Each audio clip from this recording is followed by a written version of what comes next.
주 안에서 사랑하는 교회 여러분, 지난 주일 룻기 1장 말씀을 나누면서 우리 삶을 인도하시는 하나님을 함께 살펴보았습니다.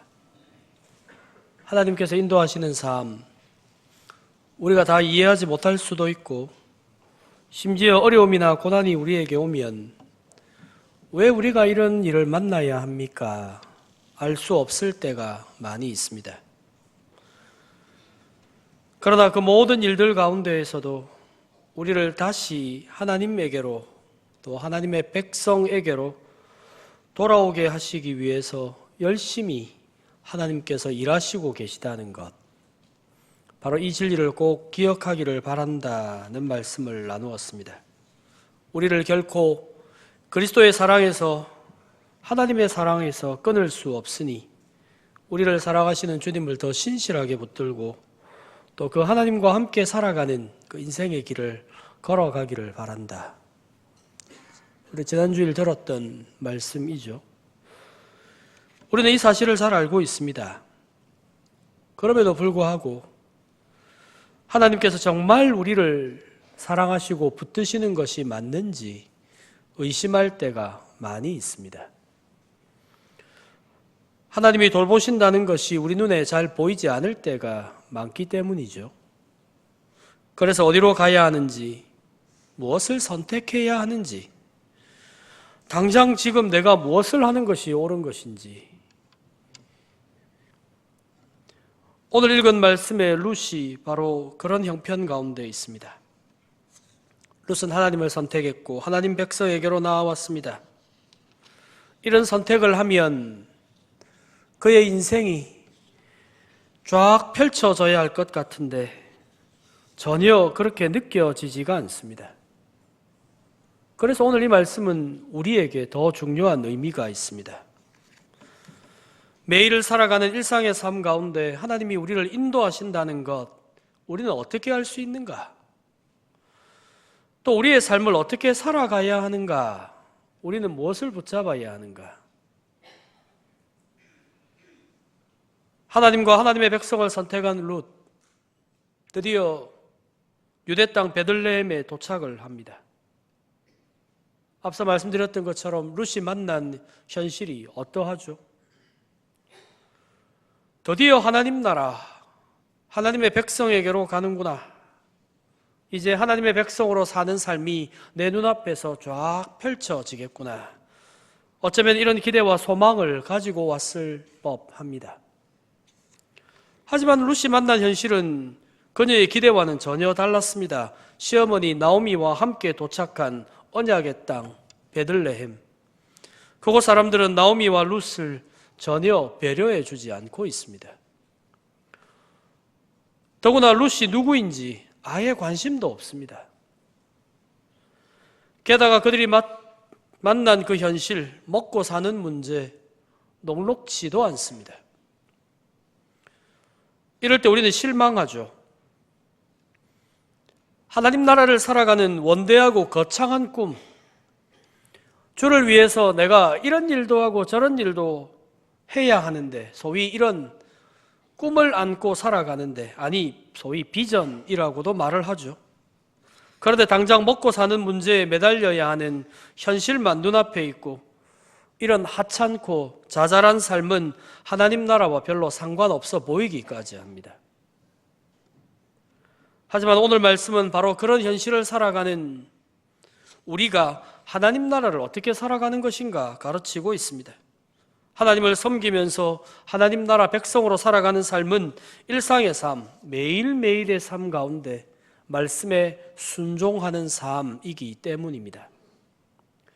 말씀을 따라 사는 삶, 아주 거창하고 크고 놀라운 일을 하는 것이 아닙니다. 그 삶은 멀리 있지 않습니다. 당장 먹고 사는 문제를 어떻게 행하여 또 그 일을 어떻게 감당해야 말씀에 순종하는 삶으로 나아갈 수 있는가? 매일같이 만나는 일을 우리는 어떻게 생각해야 하는가? 또 어떻게 감당해야 하는가? 대단히 중요한 문제입니다. 룻기는 바로 그것을 권면하고 있습니다. 룻의 선택을 볼까요? 2장 2절입니다. 모압 여인 룻이 나오미에게 이르되 원하건대 내가 밭으로 가서 내가 누구에게 은혜를 입으면 그를 따라서 이삭을 줍겠나이다 하니 나오미가 그에게 이르되 내 따라 갈지어다. 룻이 나오미에게 말하죠. 내가 밭으로 가서 누군가가 나에게 은혜를 베풀어 주면 내가 그를 따라가서 그 밭에서 이삭을 줍겠습니다. 지금 보리 추수를 하는 때입니다. 1장 말미 1장 22절을 보시면 드디어 보리 추수 때가 되었다라고 이야기를 하고 있습니다. 추수를 하고 있는 밭에 가서 이삭을 줍겠습니다. 룻의 이야기이죠. 이삭을 줍는 것, 하나님께서 이스라엘에게 주신 법입니다. 가난한 이들을 돕는 다양한 방법 중에 하나인데요. 하나님은 이스라엘 백성들이 곡물을 추수할 때 그 곡물 전부를 수확하지 말고 내 모서리에 있는 것들은 그대로 두라고 명령하십니다. 또 더 나아가 추수를 하다가 땅에 떨어진 이삭이나 혹은 미처 챙겨오지 못하고 잊어버리고 온 그 볕단 같은 것도 줍거나 가져오지 말고 그대로 두게 하셨습니다. 신명기 24장 19절 말씀입니다. 너가 밭에서 곡식을 벨 때에 그 한 뭇을 밭에 잊어버렸거든 다시 가서 가져오지 말고 나그네 고와 과부를 위하여 남겨두라. 그리하면 너의 하나님 여호와께서 너의 손으로 하는 모든 일에 복을 내리시리라. 너가 너의 감람나무를 떤 후에 그 가지를 다시 살피지 말고 그 남은 것은 객, 고와 과부를 위하여 남겨두며 너가 포도원 포도를 딴 후에 그 남은 것을 다시 따지 말고 객과 고아와 과부를 위하여 남겨두라. 너는 애굽 땅에서 종되었던 것을 기억하라. 이러므로 내가 너에게 이 일을 행하라 명령하노라. 여러분, 권면이 아닙니다. 명령입니다. 이스라엘이 당연히 가난하고 객, 고아, 과부, 나그네들을 살피도록 명령하셨습니다. 그래서 그 남은 것, 이 가난한 이들이 가져가게 하시고 그 이삭과 열매를 가지고도 생계 문제를 그들이 이 땅에서 살아갈 수 있도록 하게 하신 겁니다. 이들은 도와주지 않으면 살아갈 수가 없는 사람들이었습니다. 하나님은 이스라엘 백성들이 가나안에서 안식을 누리기를 원하셨습니다. 그래서 궁핍하고 어려움 가운데 있는 백성들이 안식의 땅이라고 하는 가나안에서 가난과 공고함으로 인해서 비참에 빠지지 않도록, 혹 거기에서 살면서도 그 고통 가운데서 살아가지 않도록 모든 이스라엘 백성들이 이들을 도와주어 함께 살아가는 법, 함께 이 나라를 세워가는 그 법을 정해 주셨습니다. 하나님의 사랑이죠. 하나님의 인자가 나타납니다. 그 사랑을 기억하고 본받아 이스라엘 백성 그들도 하나님이 보여주셨던 그 사랑 그대로 이웃을 사랑하라 라는 의미입니다. 지금 룻은 이 법을 의지하여 밭으로 가 이삭을 줍겠습니다 라고 말하고 있습니다. 구걸이 아닙니다. 어쩌다 보니 가진 게 없고 그래서 남에게 빌붙어서라도 이 인생을 살아야겠구나, 그런 의미가 아닙니다. 안식의 땅에서는 그런 일이 있어서는 안 된다고 하나님께서 말씀하고 있는 것입니다. 전에는 풍족했지만 이제는 이삭을 주어야 하는 형편이라는 것, 룻은 기억해야 합니다. 그것을 인정해야 합니다. 하나님 주시는 말씀에 순종하는 것이죠. 순종은 거창하고 큰 일을 하는 것만이 아니라 자신의 비참과 공고함도 그대로 받아들이는 것을 말합니다. 겉으로 보이는 모습이라도 좀 본때 있게 보여야지, 내 가진 것은 별로 없어도 다른 사람들이 나를 무시하게 해서는 안 된다, 그것이 하나님과 사람 앞에서 좋은 태도라고 생각하지 않기를 바랍니다. 그 자신이 하나님이 말씀하는 나그네, 가난한 사람, 과부, 공고한 형편에 처한 사람이라는 것을 인정하고 그 인정함을 근거로 하여 말씀 그대로 순종하고 그 말씀에 의지하여 해야 할 일들을 발견하는 것, 남들만큼 나도 멋지게 보여져야 한다라는 것이 우리의 믿음이 아니라 우리가 가진 형편 그대로 하나님 앞으로 나아가 그것을 온전히 하나님께 내어드리고 그 상황 가운데에서도 주의 말씀을 듣고 따르는 삶이 무엇인지를 고민하면서 걸어가는 삶입니다. 그래서 이삭을 줍기 위해 밭으로 갑니다. 계속 말씀드리지만 구걸이 아닙니다. 이삭을 줍는 것, 말씀에 순종하는 모습입니다. 더 나아가 룻은 시어머니를 돌보아야 합니다. 소위 착한 며느리가 되어야 한다. 삼강오륜 같은 이야기를 하고 있는 것이 아닙니다. 며느리의 본분은 그러한 것이지 시어머니 혹은 자녀된 도리로서 이 정도는 해야지 정도의 문제가 아닙니다. 하나님의 법이 말하는 이웃을 사랑하는 삶, 즉 하나님을 사랑하는 자는 이웃을 사랑하는 삶으로 반드시 나아가야 하는데 그 삶이 그들이 살아가는 삶의 형편에서 드러나야 하는데 그 이웃은 과연 누구인가? 누가 우리의 이웃인가? 하나님의 백성, 그것도 가장 가까이 있는 하나님의 백성, 그들이 바로 이웃입니다. 롯은 자신이 하나님의 법을 따라 하나님의 백성인 이웃, 그것도 가장 가까운 이웃인 시어머니인 나오미를 돌보겠습니다 라고 말하고 있습니다. 그래서 가족을 돌보는 것, 부모님, 우리 자녀들, 그들의 건강을 살피고 바르게 양육하는 것, 그것은 그저 자식 사랑, 부모 사랑의 문제를 넘어서서 이웃을 사랑하는 첫 번째 일입니다. 많은 사람들이 가족을 돌보는 것을 무거운 짐으로 여깁니다. 가족 때문에 내가 해야 할 일도 못합니다. 내가 하나님을 위해서 원대하고 큰 일을 해야 하는데 이 가족들에게 매여가지고 내가 할 수 있는 일이 없습니다. 그러면서 마치 그런 일들은 인생을 헛살거나 혹은 허비하는 것처럼 그렇게 생각을 합니다. 나는 이런 일 말고 더 중요하고 큰 일을 해야 하는데 사람들에게 가서 내가 가진 능력과 이 지식을 전해주고 뽐내면서 다양한 일들을 해야 하는데 겨우 가족들에게 매여서 그런 일들을 할 수가 없구나, 소위 이런 생각을 한다는 것이죠. 하지만 여러분, 말씀을 따라 이웃을 사랑하는 삶은 가장 가까이에 있는 하나님의 백성들을 살피는 삶으로부터 시작합니다. 그 일을 제대로 하지 않는 사람이 소위 그가 생각하는 크고 원대하고 큰 일들을 할 수 있지 않습니다. 그저 눈에 보이는 것에 불과합니다. 그 자신이 더 드러나는 것에 불과한 삶일 뿐입니다. 그래서 어린 자녀들을 먹이고 말씀으로 양육하며 아내와 남편을 사랑하고 돌보는 것, 그 어떤 일들보다 중요한 일입니다. 나이 드신 부모님을 복양하는 것 또한 너무나 중요한 이웃 사랑의 한 일입니다. 하나님 나라의 백성으로 사는 삶, 크고 원대하며 거창한 일이나 멀리 있는 것이 아니라는 것 기억하시기를 바랍니다.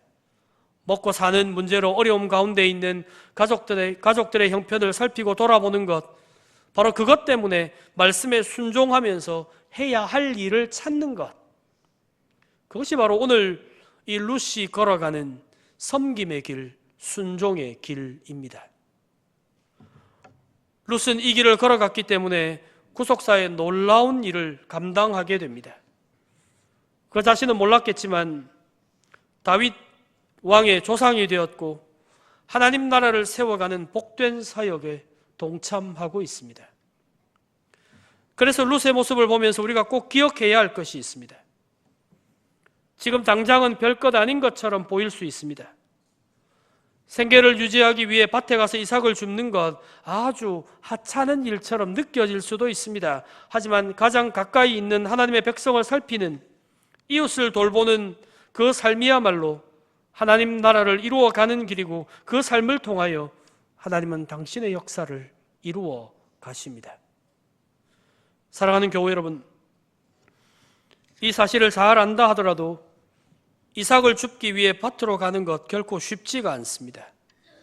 여러 문제들이 있죠. 하나님께서 이 법을 주셨다고 하지만 밭의 주인이 하나님의 법을 지키고자 하는 사람이어야 합니다. 소위 선한 의도를 가지고 있어야 합니다. 주인의 입장에서도 선을 베풀어야 한다는 것입니다.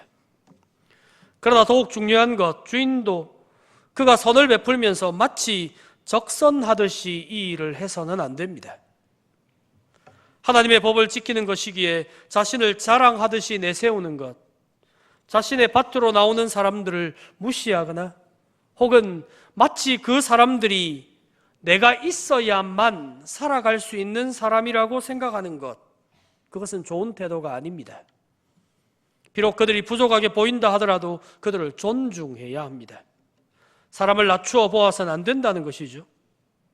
이 사람들은 내가 먹여 살리는 사람들이야. 내가 이렇게 하니 당신들이 생계를 유지할 수 있는 것이 아닌가. 그러니 뭐 꼭 내 앞에서 그렇게 하지 않는다 하더라도 감사하는 마음을 가져야지, 소위 이런 생각들을 가져서는 안 된다는 것입니다.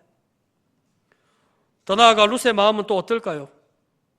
여러 번 말하지만 룻은 구걸하는 것이 아닙니다. 물론 자신의 신세가 구차해 보이거나 처량하다라고 생각할 수 있습니다. 모압에 있었다면 이렇게까지 하지 않았어도 되지 않았을까, 그런 생각할 수 있겠죠. 그러나 이제는 나그네가 되었고 가난한 처지가 되었습니다. 자존심이 상할 수도 있습니다. 내가 왜 이렇게까지 해야 하나? 내가 도대체 무엇을 바라고 이 땅에 온 것인가? 게다가 위험할 수도 있습니다. 밭의 주인이 친절한 사람이 아닐 수도 있고 추수하는 일꾼들 중에는 약자를 무시하거나 괴롭히려고 하는 사람들이 있을 수도 있습니다. 게다가 젊은 여인이지 않습니까? 그것도 젊은 과부를 대하는 태도 좋지 않을 수도 있습니다. 더욱이 보호받기가 쉽지 않은 이방 여인이기까지 합니다. 말하자면 가장 연약한 위치에 있는 사람입니다. 그래서 하나님의 은혜를 의지하면서 사는 삶, 그리 간단하지도 쉽지도 않은 삶이라는 것 기억해야 합니다. 3절의 말씀 유의해서 보아야 하는데요, 룻이 가서 베는 자를 따라 밭에서 이삭을 줍는데 우연히 엘리멜렉의 친족 보아스에게 속한 밭에 이르렀더라.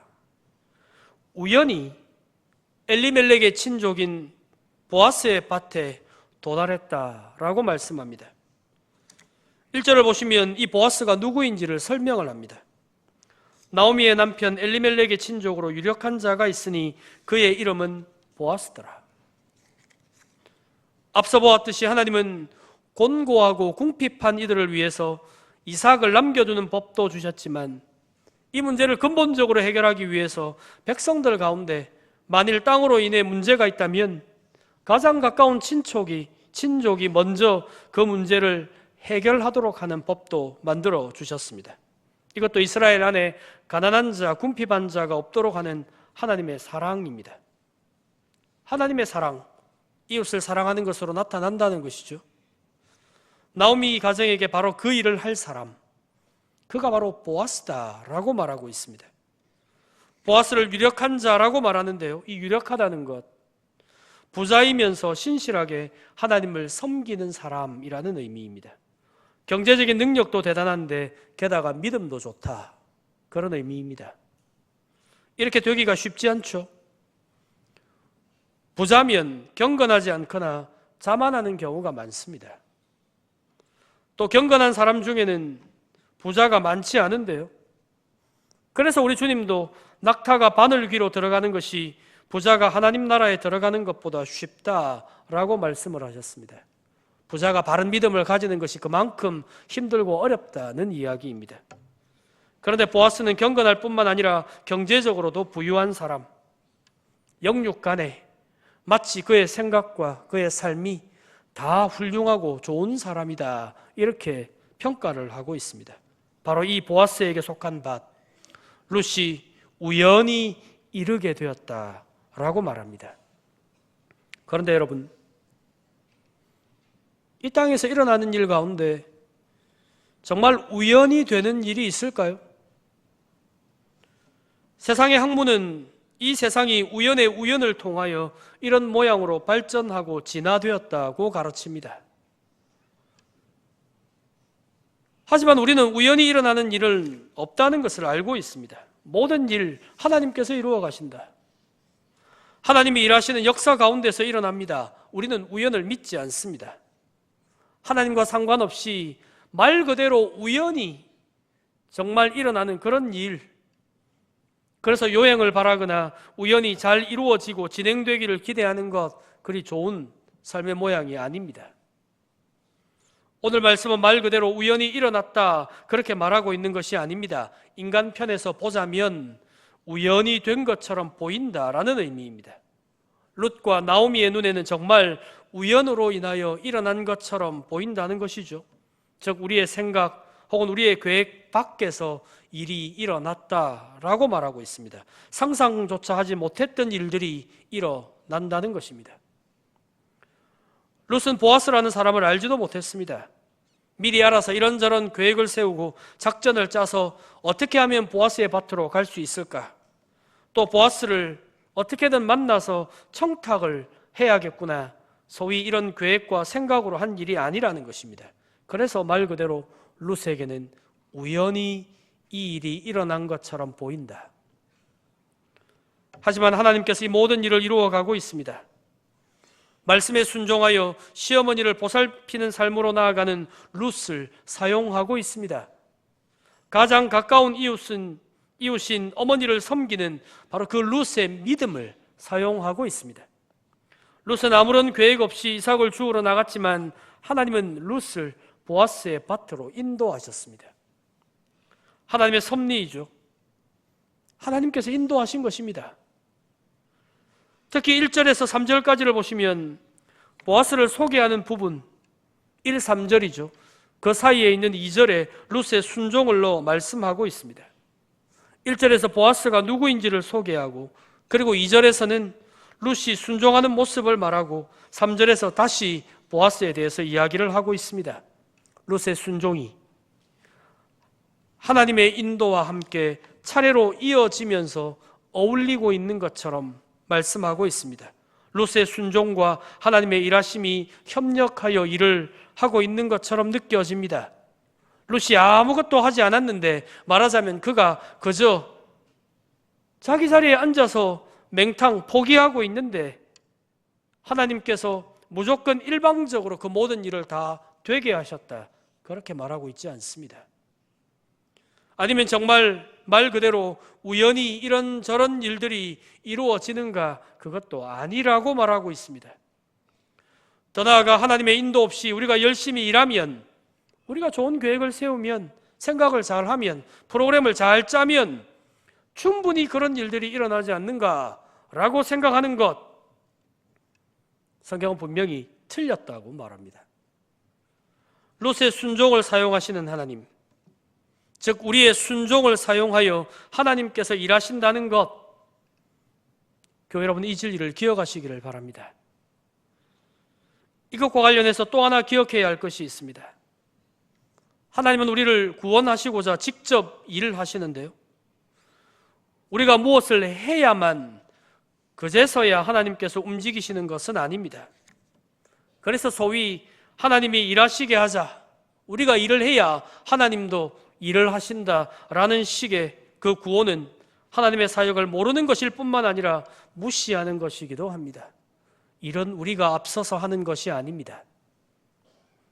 우리가 찬송하고 기도하는 것도 마찬가지인데요, 찬송하고 영광을 돌려드려야 비로소 하나님이 영광을 받으시는 것이 아닙니다. 기도해야만 그제서야 우리 기도를 들으시고 이 정도는 해주어야겠구나 라고 생각하는 분이 아니라는 것입니다. 하나님은 우리를 위하여 모든 것을 다 준비해 놓으십니다. 더 나아가 우리의 찬송과 상관없이 이미 높고 영화로운 분이십니다. 이런 하나님이 우리를 위하여 친히 구원의 일을 이루어 가십니다. 이미 다 준비해 놓으셨습니다. 우리가 순종하는 것은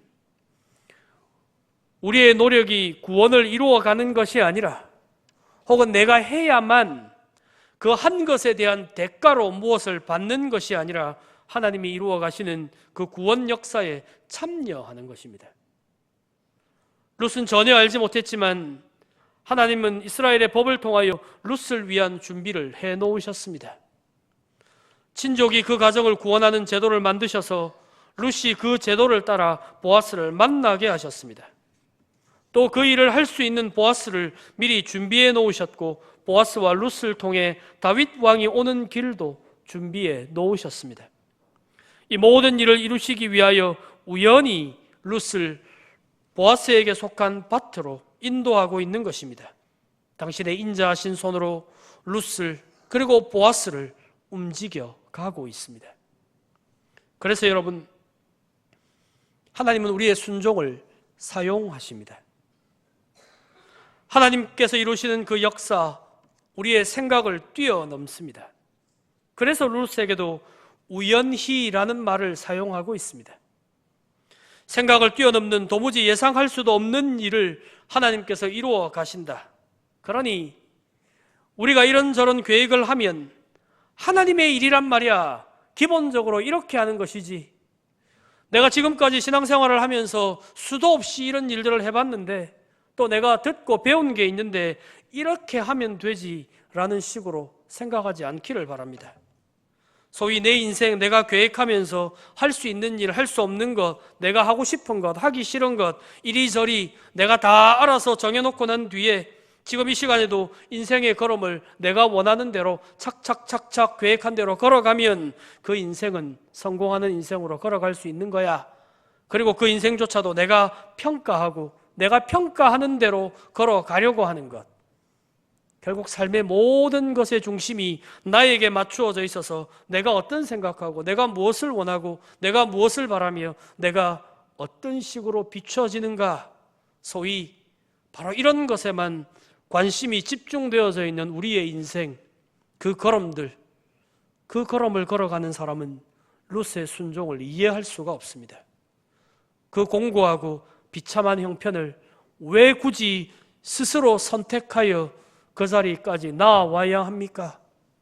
그가 인생의 성공을 바랬다면 이스라엘로 와야 할 이유가 무엇이 있습니까?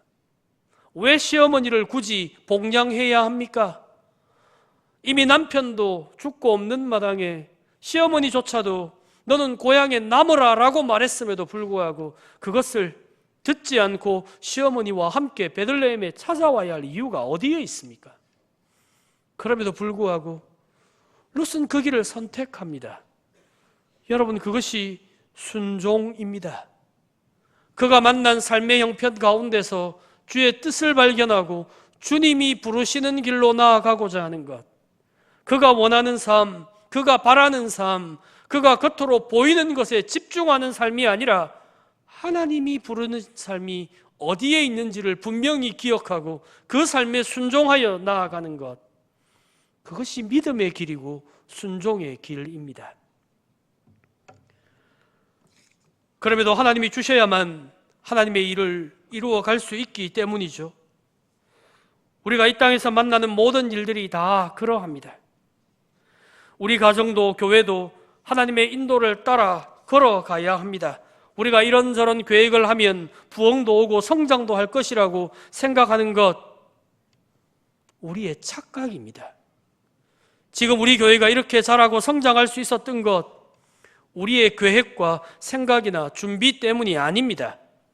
전적으로 하나님께서 인도하셨고 하나님의 은혜라는 것을 기억하시기를 바랍니다. 그래서 마치 우리를 드러내고자 하는, 우리를 자랑스럽게 말하고자 하는 그 모든 노력들이 얼마나 허망한 것이고, 그리고 하나님을 존중하지 않는 말이라는 것인지 우리는 기억해야 합니다. 그래서 말씀 앞으로 나아가야 합니다. 하나님의 인도를 귀히 여기면서 순종해야 합니다. 게다가 이 순종이라는 것조차도 우리의 노력이 아닙니다. 하나님이 그 길로 인도하십니다. 그래서 내 노력이 아니라 하나님께 의존하고 의탁하는 것, 말씀에 의존하여 그 길을 걸어가고자 하는 것, 여러분, 그것이 순종입니다.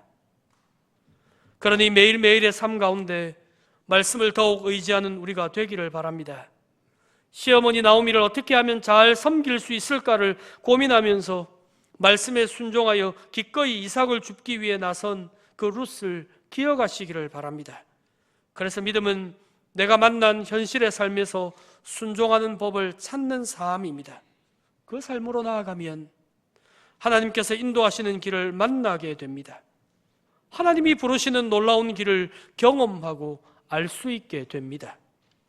눈물 골짜기 같은 길을 걷고 있을 때 예상치도 못하게 하나님의 손길을 만나는 은혜를 누리게 됩니다. 우연히 일어나는 것처럼 보이나 실상은 하나님께서 늘 함께 하시고 준비하시며 돌보시는 하나님의 역사입니다. 고난이 어느 날 갑자기 우리에게 찾아오는 것 같이 주님의 돌보심도 은혜를 알지도 못하던 때에 갑자기 찾아옵니다. 그래서 어렵고 곤고한 중에도 낙심하고 실망하여 포기하는 것이 아니라 하나님의 구원을 기다리면서 하나님 은혜에 감사와 찬송을 드리는 바로 그 삶으로 나아와야 합니다. 어렵고 어려우면 그만큼 더 주의 말씀을 기억하여 순종하고자 하는 우리의 삶이 되어야 합니다.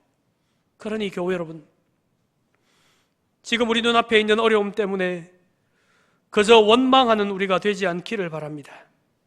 이 순간에도 우리를 돌보시고 계시는 하나님 사랑에 귀를 기울이고 그 하나님이 우리를 위하여 모든 일을 예비하고 준비하고 계신다는 것 믿고 고백하여 주님 앞으로 나아가는 우리가 되기를 바랍니다.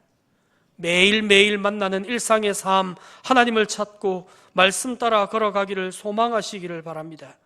그래서 우리가 만나는 고난도 어려움조차도 합력하여 선을 이루게 하시는 그 하나님을 고백하고 그 은혜로우신 하나님을 만나 경험하는 우리 모두가 되기를 바랍니다. 그 삶을 걸어가는 우리들이야말로 가장 복된 사람이라는 것을 깨닫고 하나님의 인도를 더욱 바라고 소망하면서 순종의 길로, 말씀을 따라 걸어가는 길로 한 발 한 발 더 열심으로 나아가시는 교회 여러분들 되시기를 바랍니다. 아멘.